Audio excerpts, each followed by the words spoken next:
평안한 자는 천국이 저희 것이요. 애통하는 자, 애통하는 자는 복있네. 위로를 받을 것이요. 온유한 자, 온유한 자 복이 있나니. 땅을 기어 벌어 받겠네. 의에 줄이고 의에 줄이고 목마른 자는 저희 배에 부를 것이요. 긍휼히 여기는 자는 긍휼히 여김 받겠네. 마음이 정결한 자는 하나님을 볼 것이요. 화평케 하는 자는 하나님의 아들이라 일컫네. 의에 즐거워하는 자 천국이 저희 것이. 내게도 주소서. 내가 복을 받기 원하네. 오네요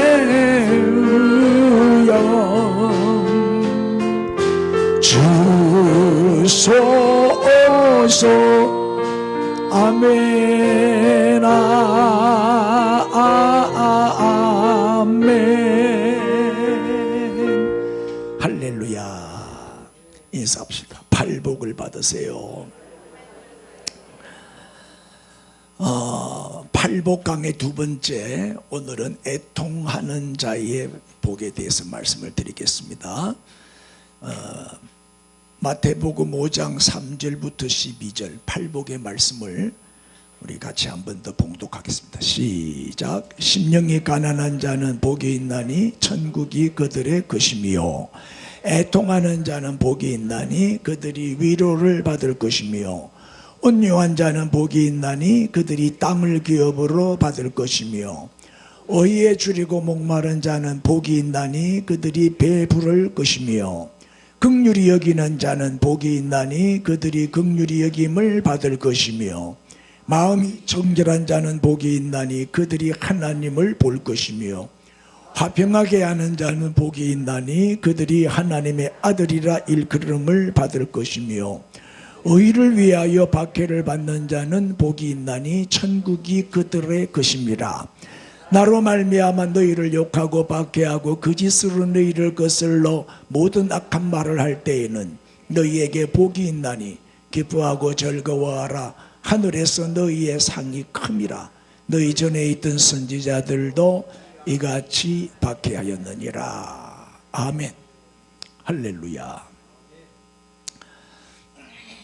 우리는 저 세상 사람들하고 구별된 사람입니다. 왜냐하면 소속이 달라요. 우리는 하나님께 소속된 하나님의 백성이고 하나님의 자녀입니다. 땅에 살지만 땅의 소속이 아니에요. 우리는 하늘에 속한 사람들인 줄로 믿습니다. 그래서 이 세상 사람들과 가치관도 달라야 되고, 관심사도 달라야 되고, 우선순위도 달라야 되고, 또 우리의 삶도 비전도 목표도 달라야 돼요. 그 중에서 제일 먼저, 가장 먼저 달라야 할 게 뭐냐? 그게 바로 성품이 달라야 돼. 인격적으로 존경받는 사람이 돼야 돼요. 예수님이 산상보훈의 말씀을 시작하시면서 제일 먼저 팔복을 말씀하셨어요. 그래서 이 팔복은 축복의 문을 여는 열쇠요. 이 팔복의 은혜를 먼저 받아야 됩니다. 근데 이 팔복은 이 땅에서 잘 먹고 잘 사는 복이 아니고 성품의 복이에요. 성품의. 우리가 축복받을 사람이 먼저 되면 축복은 오게 돼 있어요. 우리가 그릇만 준비해 놓으면 채워지게 됩니다. 아멘. 우리 교회가 더 성장하려면 더 넓은 교회로, 더 큰 넓은 장소로 옮겨보세요. 그럼 금방 또 부흥됩니다. 이 그릇만큼 차거든요. 그릇만큼. 근데 오늘은 좀 결석이 많은 것 같은데 좀 체크를 해가지고 혼을 내야 되겠어요. 자, 어쨌든 성경에는요 32,500가지의 축복이 약속되어 있어요. 성경은 축복의 책입니다. 축복의 말씀이에요. 이 성경만 여세요. 그러면 그게 축복이 들어있다니까요. 하나님 우리에게 복을 주시려고 주신 말씀이에요. 막 얽어매기 위해서 부담을 주려고 주신 말씀이 아니라니까요. 아멘. 그래서 이 축복을 받는 사람이 먼저 돼야 돼요. 이 축복을 받으려면 그릇 준비부터 먼저 해야 되잖아요. 그게 팔복이에요.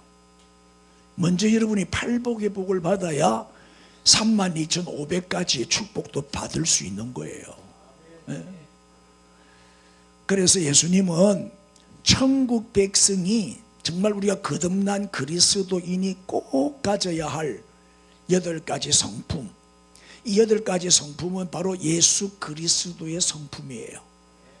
8가지의 이 마음이 바로 예수님의 마음이죠. 네, 이거를 이제 산상설교 첫 부분에서 말씀하신 거죠. 이게 예수님이 첫 번째로 하신 설교예요. 첫 번째가 뭐였지요? 지난번에 공부했죠. 첫 번째가 심령이 가난한 자가 복이 있다 그랬잖아요. 이 심령이 가난하다는 거는 뭐예요? 가난한 마음을 말하는 거예요. 가난한 마음. 하나님 앞에 자랑할 것도 하나도 없고 또 드릴 것도 없는 정말 가장 연약한, 그리고 죄인임을 깨닫는 마음. 자, 하나님은 엄청나신 분이잖아요. 총사령관 앞에 이등병, 상대적으로 나는 뭐예요? 너무나 초라하고 연약하고 무능한 존재잖아요. 그 위대하신 하나님 앞에 연약한 내 자신을 발견하고 하나님 앞에 무릎 꿇는 거예요. 하나님 없이는 나 못 삽니다. 하나님만 의지합니다. 하나님 날 도와주세요. 나는 하나님 없이는 살 수 없어요. 이게 가난한 마음이에요. 하나님 앞에 나는 아무것도 아니라는 것을 발견하고 더 낮아지는 거예요. 더 겸손해지는 거예요. 이게 가난한 마음이다. 그래서 지난주에 가난한 마음은 구체적으로 어떤 마음이냐 3가지로 제가 설명을 드렸는데, 첫째는 무슨 마음? 겸손한 마음입니다. 인사합시다. 더 겸손해집시다. 소크라테스 형님 말씀처럼 너 자신을 알아야 돼요. 내 자신을 알고 겸손해집시다. 두 번째는 무슨 마음이라 그랬어요? 단순한 마음은 깨끗한 마음, 정직한 마음, 바른 마음이죠. 때가 묻지 않은 어린아이와 같은 마음이에요. 어린아이는 거짓말 안 하잖아요. 어린아이는 굉장히 순수하죠. 이런 마음이 돼요. 어린아이와 같은 마음. 그래서 어린아이가 같이 되지 아니하면 천국에 못 간다 그랬어요. 순수한 마음, 깨끗한 마음, 정직한 마음입니다. 아멘 해야죠. 아멘. 세 번째 가난한 마음은 어떤 마음이다? 전적으로 하나님을 의지하고 하나님 말씀이라면 순종하는 마음. 따지지 않고 이유를 토를 달지 않고 변명하지도 않고 아멘 하고 순종하는 그 마음이 가난한 마음이에요. 자, 이런 마음을 가지면 어떤 축복이 임한다고요? 마음이 가난하면 천국이 저희 것이며 천국을 소유하게 되고 천국의 삶을 살게 되고 천국을 누리게 되는 거예요. 천국의 축복을 받으십시오. 가난한 마음에 천국이 임한다. 심령천국. 오늘 여러분의 마음이 다 천국이 된 줄로 믿습니다. 자, 이제 두 번째로 드릴 말씀이 오늘 뭐예요? 애통하는 마음이에요. 애통하는 마음은, 자, 애통하는 자는 복이 있나니 위로를 받을 것이며. 자, 이게 첫 번째, 두 번째가 다 이렇게 연결되어 있어요. 나는 아무것도 아니고 또 아무것도 없고 아무것도 할 수 없는 연약한 존재임을 깨닫는 순간 심각하게 느끼는 마음이 애통의 마음이에요. 마음이 가난해져야 그 다음에 애통하게 돼요. 가난한 마음하고 애통하는 마음은요 서로 연결되어 있죠.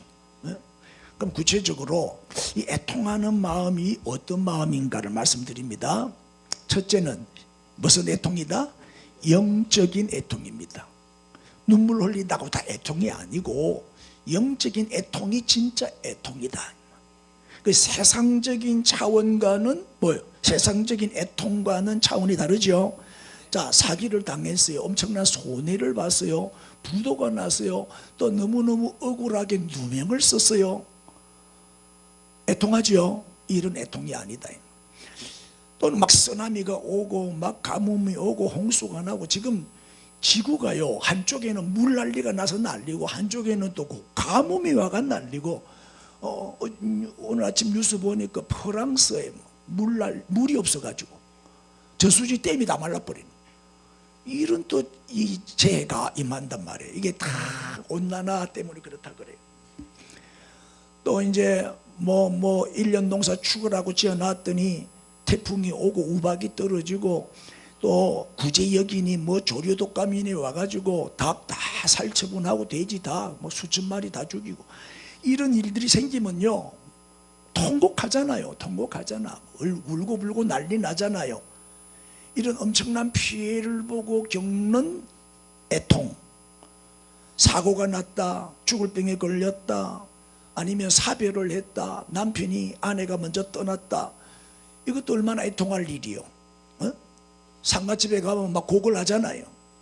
이런 애통은 세상에서의 애통이죠.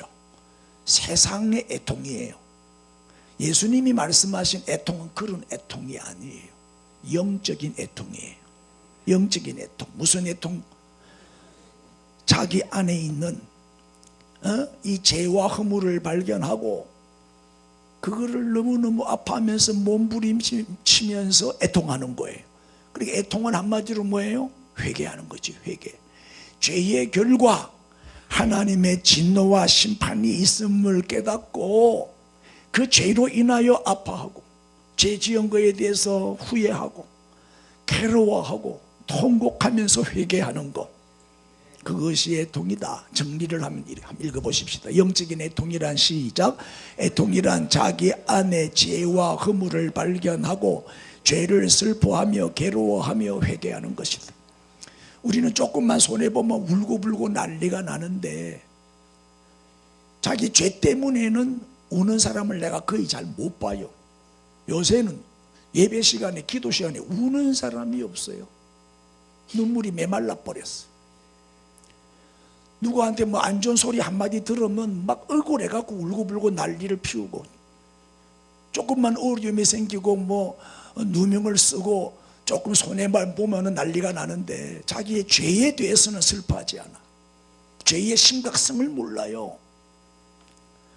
사도 바울이 자기가 고백을 통해서 애통이 뭔지 바울의 고백을 통해서 우리가 좀 알 수가 있어요. 로마서 7장 19절에 보면 내가 원하는 바 뭐는 행하지 않고 선은, 나는 정말 선을 행하고 싶은데 선은 행하지 아니하고 도리어 내가 원하지 아니하는 바 뭘 행해요?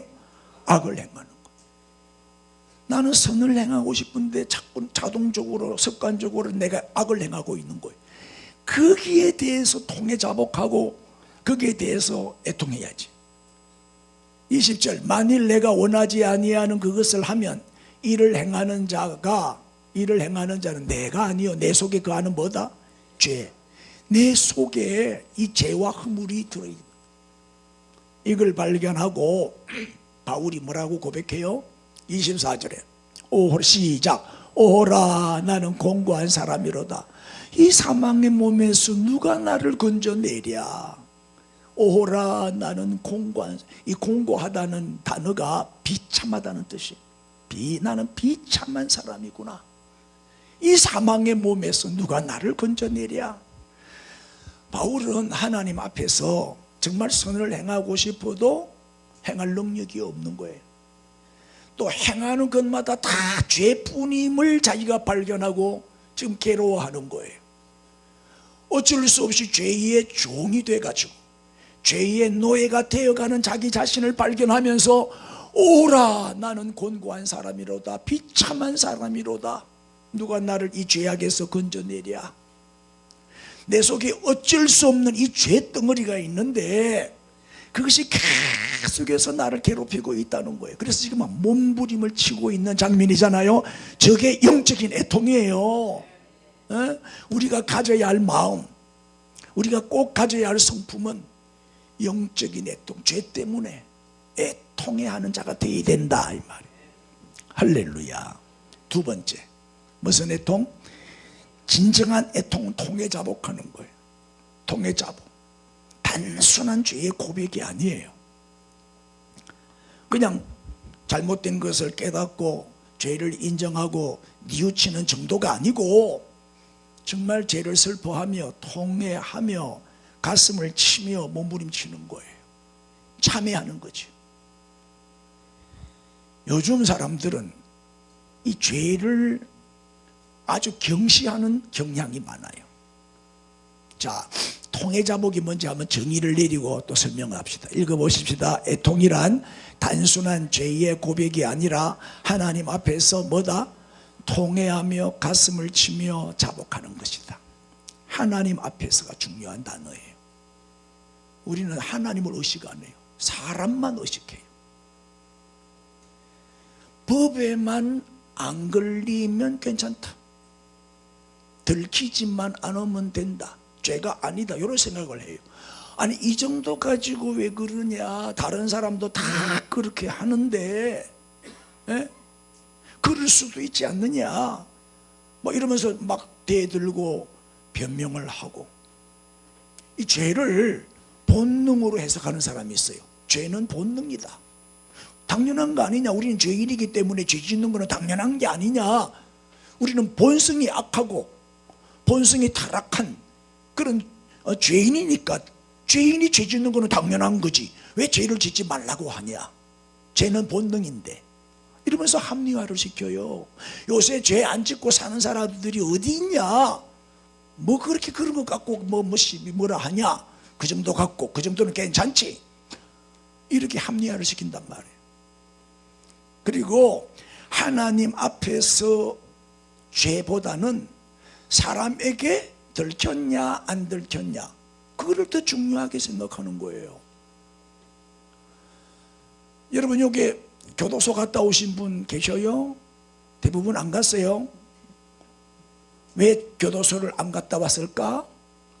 지금까지 평생을 60년 70년 80년을 살면서 교도소를 한 번도 안 갔다 왔다. 그거는 내가 죄가 없어서 안 갔을까요? 우리 솔직히 인정합시다. 죄가 없어서 안 갔을까요? 아니요. 왜 안 갔어? 안 들켰기 때문에.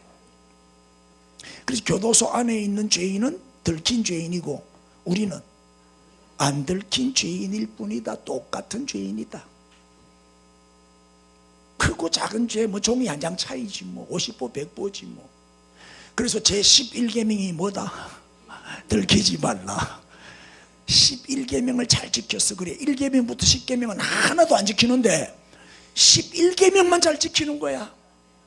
들키지 말라. 그럼 안 들키면 영웅이 돼요. 안 들키면 애국자가 되고 안 들키면 성자가 되는 거예요. 그러나 들켰다 그러면 역적이 되는 거죠. 들키면 반역자가 되고 전과자가 되고 악인이 되는 거예요. 이 무슨 얘기예요? 하나님 앞에서라고 하는 의식이 전혀 없어요. 우리는 하나님 없이 살아요. 하나님 무시하고 사는 거예요. 하나님 앞에서 죄, 이게 중요한 거 아니에요? 하나님이 보고 계시는데 정말 하나님이 불꽃 같은 눈으로 우리를 보고 계신다 믿는 사람이라면 하나님 앞에서 살아야 되는 거 아니에요? 안 보이는 하나님보다 보이는 사람 앞에서 살아요. 사람 앞에서 의를 행하고 사람 앞에서 안 들키면 된다 이 말. 여러분 신앙생활은 사람 앞에서 하는 게 아닙니다. 우리가 봉사를 하고 헌금을 하고 예배를 드리는 거 사람에게 인정받으려고 하는 거 아니잖아요. 목사님이 칭찬 안 해준다고 삐지지 마세요. 하나님 다 받으셨으니까. 우리는 하나님 앞에서 해야지 목사님 앞에서 하면 안 되잖아요. 하나님의 임재를 늘 의식하며 살아야 돼. 우리는 하나님이 보고 계신다. 하나님이 다 듣고 계신다. 하나님이 다 알고 계신다. 하나님 임재 앞에서 살아라, 이 말이에요. 인사합시다. 하나님 앞에서 삽시다. 저 고신대학교에 가면은 그 고신대학교 교훈, 학교마다 교훈이 있잖아요. 그게 하나님 앞에서예요. 코람돼요. 저렇게 큰 돌에다가 새겨놨어, 입구에. 하나님 앞에서. 저게 고신대학. 그래서 고신대학은요, 시험 칠 때도 감독이 없어요. 교수가 시험 문제지 나눠주고 하나님 앞에서 시험 쳐라 하고 나가버려요. 감독을 안 해요. 신학생들이 칸님 거 제일 많이 해요. 내가 신학교 나와봐서 알아요. 나는 신학교가 맨 앞에 앉아요. 칸님 거 안 하려고. 맨 앞에 앉아요. 여러분, 예배 시간에 맨 앞에 앉는 사람은 내가 다 잘 보이니까 딴짓 못하잖아. 맨 앞에 앉아가지고 설교 안 듣고 뭐 폰 갖고 까똑 날리고 이래 할 수 있어요? 못한다고. 뒤에 앉은 사람이 수상한 사람들이요. 무슨 짓거리를 하는지 내가 몰라. 공부 못하는 애들은 다 뒤에 앉아 있어요. 그래, 수업 시간에 수업 안 들어. 딴짓하고 앉았지. 사실은 신학교 교수들이 보면 강의가 좀 딱딱하잖아요. 지도 무슨 말인지 모르면서 강의를 해요. 지루하고 재미없으니까 막 뒤에 앉아가고, 어떤 사람은 막 책 보고 앉았고, 막 성경 읽고 앉았고, 영어 책 보고 앉았고, 다른 공부하고 앉았어요. 그런 사람들이 많아. 하나님의 눈을 의식 안 하는 거예요. 우리 하나님은 어떤 하나님? 졸지도 아니하시고 주무시지도 아니하시고 밤낮 눈동자처럼 우리를 손바닥에 다 새겨놓고 보고 계신단 말이에요. 숨을 수도 없고 피할 수도 없어요. 무소부재하신 하나님이잖아요. 그 하나님 앞에서 살아야지. 창세기 39장 9절, 이 집에는 나보다 큰 이가 없으며 주인이 아무것도 내게 금하지 아니하였어도 금한 것은 당신뿐이니 당신은 그의 아내임이라. 시작. 그런즉 내가 어찌 이 큰 악을 행하여 하나님께 죄를 지으리까. 이 누가 한 말이에요? 요셉이 보디발의 아내 보고 한 말이에요. 에? 내가 하나님 앞에서 하나님이 보고 계시는데 어떻게 이 큰 죄를 지을 수 있느냐. 보디발의 아내가 그렇게 유혹을 해도 물리쳤어요. 하도 옷을 잡고 늘어지니까 그 옷을 벗어 던지고 밖으로 도망갔다고. 그것 때문에 누명을 뒤집어 쓰고 억울하게 감옥살이를 13년이나 해요. 에? 그런데 하나님은 보세요. 요셉과 함께 하심으로 그가 형통케 되었더라. 하나님이 국무총리로 만들어 세우시려고 일부러 감옥에 집어넣은 거예요. 우리는 억울한 일을 당할 때는요, 반드시 하나님이 보상해 주셔요. 억울한 일 당하고 난 다음에는 더 좋은 일이 일어난다니까요. 보세요. 감옥에 안 들어갔으면, 누명을 안 뒤집어 썼으면 요셉이 어떻게 총리가 돼요? 감옥에 들어갔기 때문에 총리가 됐지. 이게 하나님의 섭리라니까요. 그래서 우리는 범사에 감사해야 할 이유가 있죠. 지나놓고 보세요. 하나님의 섭리지. 누구를 망하거나 미워하지 마세요. 요셉처럼 복수도 안 했어요. 요셉은 미워하지도 않았어요. 하나님의 섭리를 믿는 사람이니까 내가 하나님께 죄를 어떻게 이 큰 악을 행하여 죄를 지으리까. 하나님 앞에서 살았다. 여러분, 안 들키면 죄 아니에요? 우리 신호위반 많이 하죠. 나도 운전하면서 신호위반 많이 해요. 성경 있나 없나 보고 없으면 싹 유턴해버려. 안 들켜. 아, 오늘 성공했다. 휴. 누구나 다 그래. 내만 그런 게 아니고. 근데 만약에 들켰다 이러면 딱지 날라와요.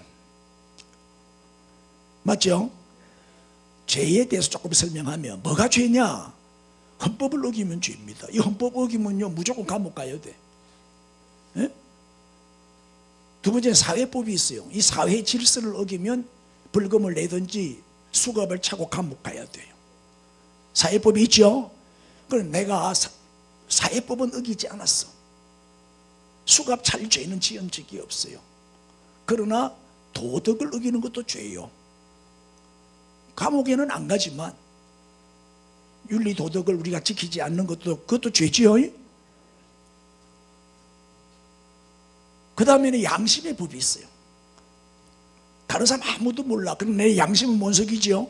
내가 양심을 어기고 거짓을 행하고 남을 속이고, 이게 다 죄다 이 말이에요. 괴롭지요? 이 양심의 법을 많이 어기는 사람이 걸리는 병이 불면증이에요. 밤에 잠을 못 자는 거 괴로웠어. 기본 하나님의 양심이라고 우리에게 주셨거든. 잠 안 오는 사람 회개하세요. 양심의 법이라는 게 있단 말이에요. 그러나 나는 도덕적으로 흠이 없고 한 번도 내가 양심을 어긴 적도 없고 나는 정말 깨끗하게 바르게 살았습니다. 큰 소리 뻥뻥 치는 사람도 하나님의 법에 딱 비추어 보면, 이 성경의 법이죠, 이 성경의 말씀에 비추어 보면 죄 없다라고 말할 자 있다 없다? 없어요. 왜요? 성경은 뭐가 죄다? 선을 행할 줄 알고도 행하지 아니하면 죄다. 여인을 보고 음욕을 품는 자는 간음함이니라. 형제를 미워하는 자마다 살인하였느니라. 우리는 다 살인죄요, 간음죄인이요. 우리는 다 악한 죄인들이라는 거.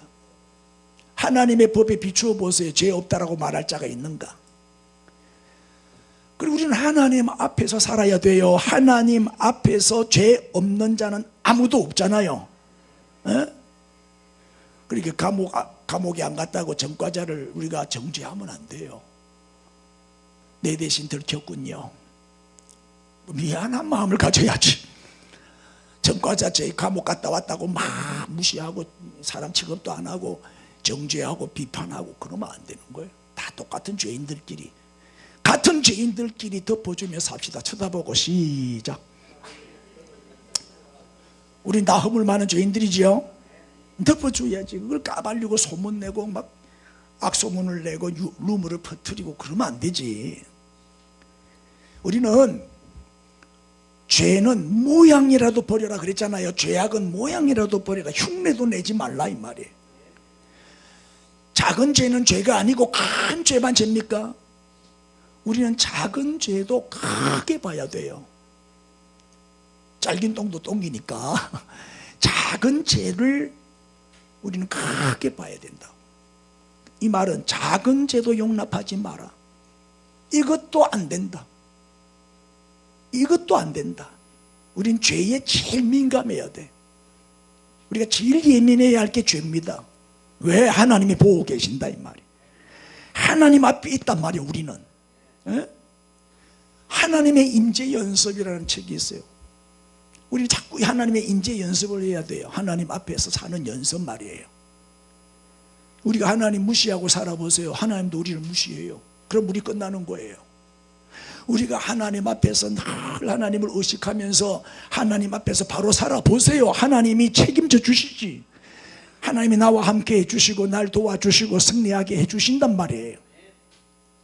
그래서 예수님이 말씀하시는 애통, 이 애통은 뭐냐? 참 애통은 하나님 앞에서 죄를 깨닫고 그리고 가슴을 치면서 어찌할꼬 통해 잡아가는 거예요. 단순한 죄의 고백이 아니에요. 우리 주일마다 교회 나와서 하나님 잘못했습니다 이런 단순한 죄의 고백이 아니라 정말 몸부림치면서 떼굴떼굴 뒹굴면서 통해 자복하는 거예요. 그게 진정한 애통이다 이 말이에요. 세 번째, 무슨 애통?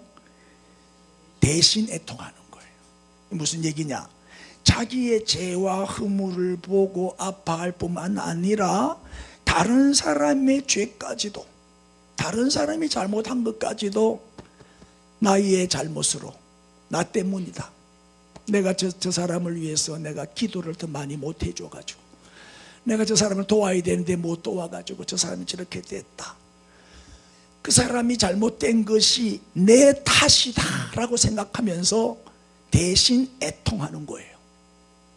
같이 아파해주고 슬퍼해주고 그 경지에까지 이르러야 돼요.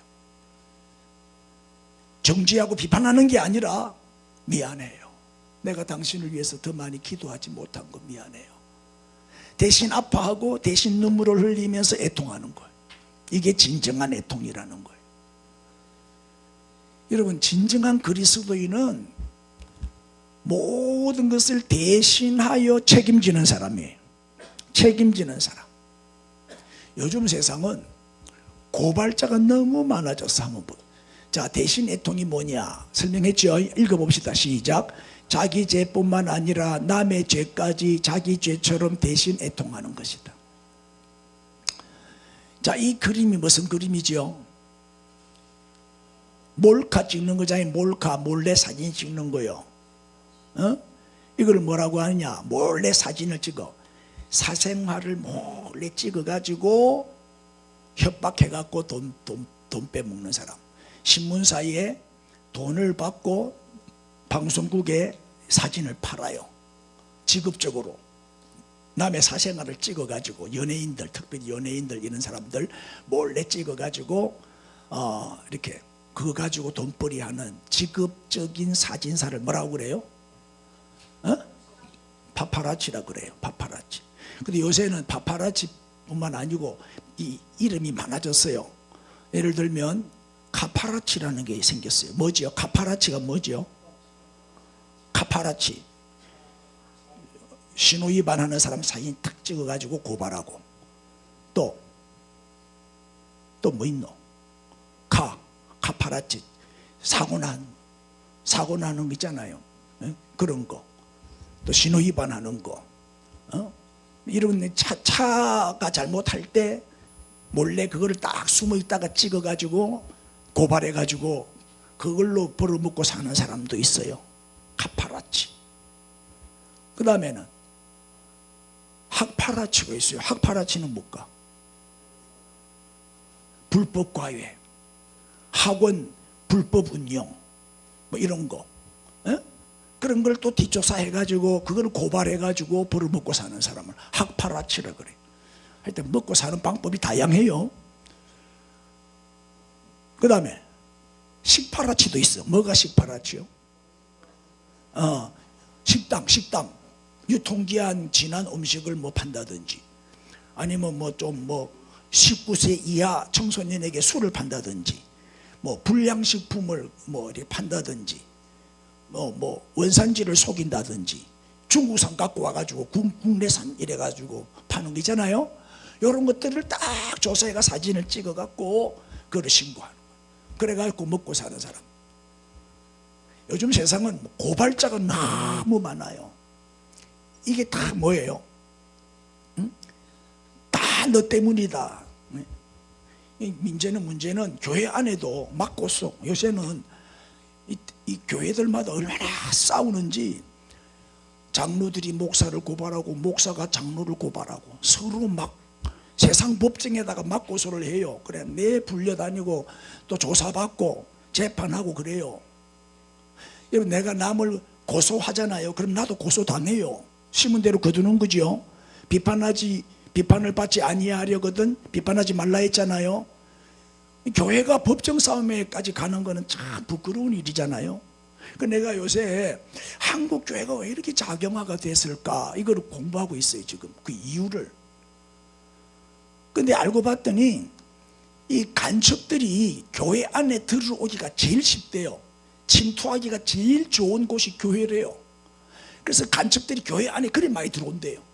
많이 들어와가지고 6개월만 열심히 하면 학습받지, 세례받지, 집사 준대. 집사 1년만 열심히 하면 집사 되지요. 된다 하세요. 그리고 막 열심히 봉사하는 거예요. 헌문도 많이 하고 막 봉사도 잘하고 막 기간별로 막 행사하면 막 찬조도 팍팍 하고, 그럼 투표하면 바로 장로 돼버려. 그래 장로되고 권사되고 막. 이 교회 안에 이 간첩들이, 왜냐면 교회는 들어올 때 이력서 안 받잖아. 여러분 다 이력서 내고 들어왔나? 뭐 신원조회 같은 거 해요, 안 해요? 안 하잖아요. 그러니까 제일 안전한 곳이 교회라는 거예요. 이 간첩들이 교회 안에 들어와가지고 간첩 활동을 하는 거예요. 일부러 목사님한테 먼저 인정받고 신임받고 이래가지고 빨리 장로되고 권사되고 이래가 활동을 한다는 거예요. 그런데다 그래가지고 목적이 뭐예요? 공산주의 간첩의 목적은 뭐냐? 그 교회를 무너뜨리는 게 목적이거든요. 그래 어느 정도 이제 정권을 잡고 힘을 얻은 다음에는 목사를 쫓아내는 거예요. 교회를 분열시키는 거예요. 목사를 막 모함하고 비판하고 무너뜨리기 위해서, 교회를 무너뜨리기 위해서 위장하고 들고 와가지고, 김정일이가 왜 베트남은 공산화가 됐는데 남한은 왜, 우리 한반도는 공산화가 안 되냐?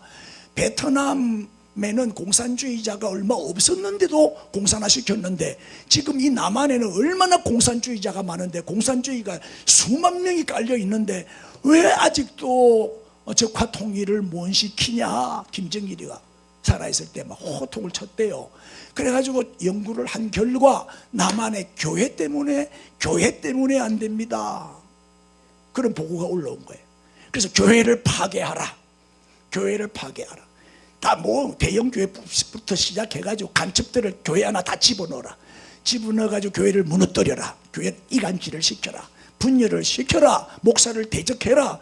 그렇게 해서 교회를 무너뜨리는 작전, 이게 간첩 북한의 작전이에요. 주사파들이 교회 안에 들어와가지고 교회를 무너뜨리는 거예요. 이게 간첩질이라니까요. 이해가 됐어요? 근데 이놈들이 교회를 무너뜨리게 들어왔는데 목사님이 너무 설교를 잘하네, 은혜를 받네, 그래갖고 변화되는 사람도 있어요. 간첩질 딱 정리하고 전향 딱 돌아오는 사람도 있어요. 내 설교 듣고 안 바뀐다, 그거는 사람이 아니지, 그건 인간이지. 우리 교회는 없지요? 간첩 없지요? 있으면 빨리 자수해서 광명을 찾으세요. 교회 안에는 간첩이 너무 많아요 지금. 그래서 목사님들이 정치 얘기를 못해요. 좌파 우파 얘기를 못한다고. 좌파 비판 못해요. 교회 안에 워낙 많기 때문에. 그 사람들 다 교회 떠날까 싶어가 겁이 나가지고, 그 사람들이 목사를 대적할까 싶어서 무서워서 말 못하는 거예요. 그래서 내가 들어버서 때리치 아프고 내가 개척한 거예요. 알아요? 우리 교회는 좌파가 하나도 없잖아. 처음부터 보수 우파로 만들어 놨어. 좌파들 들어왔다 다 나갔어요. 내 설교 듣고. 그런 사람들은 나가는 게 좋아요. 아시겠어요? 속으면 안 돼. 여러분, 그 참기름하고 공기름하고 싸움이 붙었어요. 그런데 공기름이 붙으려 간 거예요. 수갑차고. 왜요? 왜 그럴까? 공기름이 왜 수갑차고 감방에 갇혔을까? 참기름이 고소해가지고. 참기름이 고소해가지고. 말귀를 알아듣나 보잖아지. 자, 성경 봅시다. 시작. 비판을 받지 아니하려거든 비판하지 말라. 7장 5절 시작. 외식하는 자여, 먼저 내 눈 속에 있는 들보를 빼어라. 그 후에야 밝히 보고 형제의 눈 속에서 티를 빼리라. 티가 커요, 들보가 커요? 들보가 훨씬 커요. 내 눈에는 들보가 있는데 그것도 못 보고 남의 눈에 있는 요만한 티만 비판을 하는 거예요. 빼라고. 내 눈에 들보부터 빼야 되겠죠. 자, 왜 싸움이 일어나요? 왜 부부 싸움하고 교회가 분열되고 왜 그래요? 너 때문이야. 이게 원인이죠. 너 때문이야를 어떻게 바꾸면 돼요? 나 때문이야로 바꾸면 문제는 해결되는 거예요. 할렐루야. 인사합시다. 다 내 탓입니다. 그러면 해결돼 버리는 거예요. 싸울 일이 뭐 있어? 다 내 탓인데. 내가 잘못했어요. 나 때문이에요. 그래서 너 때문이야, 나쁜 거예요. 뭐로 고쳐야 돼요? 나 때문이야, 이렇게 고쳐야 되겠죠. 누가복음 23장 34절에 예수께서 이르시되 시작. 아버지 저들을 사하여 주옵소서. 자기들이 하는 것을 알지 못합니다. 아니, 자기를 십자가에 못 박아 죽인 그 로마 군병들을 보고 저놈들 죽여주십시오가 아니고 용서해 달라는 거예요. 알지 못해서, 내가 메시아인 줄을 알지 못해서 저들이 저렇게 한 거니까 용서해 달라는 거예요. 예수님이 예루살렘 멸망을 미리 내다보시고 눈물을 흘리면서 오셨죠. 그 애통하신 거죠. 예루살렘이 멸망할 것을 내다보시고, 예루살렘은 의인 하나가 없어서, 진리를 구하는 자 하나가 없어서 망한 도시예요. 나사로의 죽음 앞에, 친구 나사로의 죽음 앞에서 눈물을 흘리셨죠. 그 여동생 마르다와 마리아가 통곡하며 우는 것을 보고 같이 우셨단 말이에요. 같이. 십자가 상에서도 저들의 죄를 용서해 달라고 하셨죠. 이게 대신 애통해 하는 마음이잖아요. 이게 대신 애통이에요. 죄 없으신 예수님이 인간의 죄악을 대신 짊어지시고 책임지시고 온갖 고난을 당하시고 대신 죽어주셨어요. 이게 애통하는 모습이잖아요. 그래서 참 애통은 자기뿐만 아니라 이웃의 죄, 민족의 죄, 교회의 죄까지도 대신 내가 짊어지고 그 죄를 슬퍼하고 아파하고 회개하는 거예요. 남의 죄까지도 대신 아파하며 통해 자복하는 거예요. 이 나라가 이렇게 공산화가 되고 지금 막 위기 상황까지 온 것은 다 정치하는 사람들이 잘못했어 그래 이래 말하면 안 돼. 내 잘못이 커요. 우리 한국 교회의 잘못이 크다 이 말이에요. 우리가 나라와 민족을 위해서 더 많이 기도하지 못했어. 그거를 통해 자복하는 마음이에요. 이게 진정한 애통이다. 자, 그러면 애통하는 자에게 주시는 복이 뭐죠? 에? 애통하는 자에게 위로를 받을 것이며, 누구의 위로? 하나님의 위로. 여러분, 돈이나 세상이나 사람이 주는 위로는 참 위로가 될 수 없어요. 그때뿐이지요. 위로는요, 하나님께로부터 와야 그게 진짜 위로예요. 우리 하나님은 위로의 하나님이세요. 위로의 하나님. 자, 애통하는 자는 하늘의 위로가 있을 뿐만 아니라 하늘의 보상까지 주어져요. 계시록 7장 17절, 이는 보좌 가운데 계신 어린 양이 그들의 목자가 되사 생명수 샘으로 인도하시고, 그 다음에 읽으세요.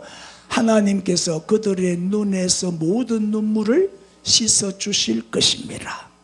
이게 위로예요. 우리의 눈물을 씻어 주신다. 그래서 위로가 뭐냐? 도대체 위로, 하나님의 위로, 이 위로가 뭐냐? 쉽게 설명하면 이렇게 정리를 할 수 있어요. 첫째, 하나님이 나와 함께 해주시는 거예요. 여러분, 초상나면은 꼭 상가집에 가잖아요. 멀어도 서울도 가고 부산도 가요.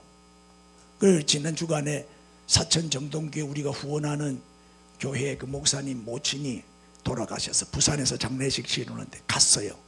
깜짝 놀라는 거예요. 목사님이까지 와주시느냐고. 목사님 오실 생각은 꿈에도 생각 못해요. 어떻게 목사님이 이렇게까지 와주셨느냐고 너무 감동을 받고 감격해하고 고마워하더라. 그게 위로요. 우리가 잔치집에는 안 가도 조상집에는 꼭 가라. 성경에도 그렇게 돼 있잖아요. 그게 지혜자라고. 그래 가서 또 밥만 먹고 얼른 오면 안 돼요. 좀 머물다가 와야 돼.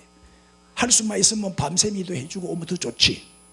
지금 슬픔을 당한 그 상가집에 가서 오래 함께 머물고 또 같이 도와주고 또 이렇게 설거지도 해주고 서빙도 해주고 이렇게 도와주면 얼마나 위로가 되겠어요.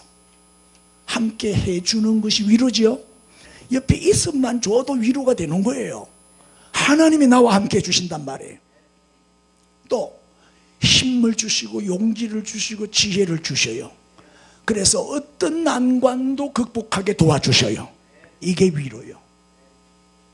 이 위로의 복을 받으세요. 누구에게나요 다 위로가 필요해요. 누구나 다 위로받기를 원하죠. 하나님은 누구한테 하나님은 위로해 주신다? 애통하는 자에게. 애통하는 자에게. 정말 죄를 슬퍼하고 철저하게 회개하고 눈물로 통해 자복하는 그 사람을 하나님은 찾아오시고 함께 해주시고 위로해 주시고 승리하게 해주시는 거지요. 그런데 이 애통하는 마음은 바로 누구의 마음이다? 예수님의 성품이에요. 애통하는 마음은 예수님의 성품. 그런데 이 성품은요 성령을 통해서만 덧붙여지는 마음이에요. 성령을 통해서.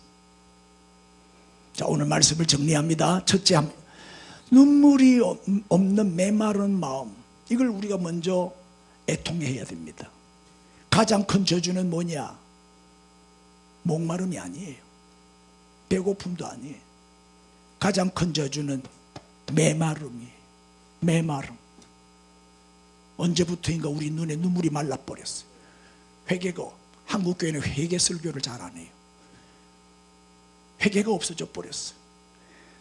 사람 앞에서 신앙생활을 해요. 하나님 없어, 하나님 무시해. 코람데오의 신앙이 사라졌어요. 안 들키기만 하면 되는 거예요. 안 들키기만 하면.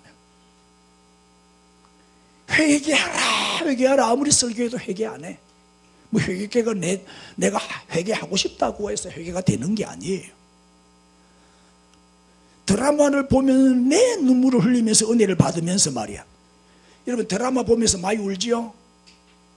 드라마를 안 보니까 잘 모르겠구나. 텔레비 보면서 뭐 누가 슬픈 장면 나오면 막 같이 울어. 그런데 회개하라면 눈물이 안 나와. 눈물이 말라버렸어. 은혜도 잘 못 받고 감동도 없고, 머리는 다 아는데 가슴이 냉랭하고, 손발이 마비가 돼. 움직일 줄을 몰라요. 그래서 회개가 안 되는 마음, 눈물이 안 나는 메마른 이 마음을 먼저 애통해라 이 말이에요. 따라요. 회개의 눈물이 강을 이루게 하옵소서. 그 다음에 우리는 다른 사람의 허물을 정죄하고 비판하면 안 돼요. 악소문 내고 그러면 안 돼요. 다른 사람이 잘못할 때 그걸 바로 뭐요? 나의 죄로 알고 나의 잘못으로 알고 대신 애통하는 자가 되어야 돼요. 비판을 받지 아니하려거든 절대 비판하면 안 돼. 할렐루야. 그리고 저들의 죄를 용서해 달라는 예수님의 성품을 받아야 돼. 예수님의 심정을 달라고 기도하십시오. 예? 이 마음을 스데반이 받아가지고 스데반도 똑같이 자기를 돌로 치는 사람들을 용서해 달라고 기도하고 죽었잖아요. 예? 예수님의 기도, 십자가상의 저 기도가, 스데반의 그 기도가 우리의 기도가 되어야 돼. 예? 이 애통하는 마음이 바로 예수님의 성품이다. 성령님을 통해서만 이런 역사가 일어나는 거죠. 부르짖을 때, 기도할 때 성령님이 역사하시고 예수님의 성품, 이 애통하는 마음이 우리에게 임하게 될 줄로 믿습니다. 그래서 하나님의 위로를 받는 축복의 사람이 다 되시기를 우리 주님의 이름으로 축원합니다. 그 자리에서 다 일어나십시오. 다 일어나셔서 우리 뜨겁게 한번 기도합시다. 애통하는 자가 되게 해주시고 하나님의 위로를 받게 해주옵소서. 주여 부르고 기도합니다. 주여. 할렐루야, 할렐루야, 할렐루야. 감사합니다. 애통하는 자는 복이 있나니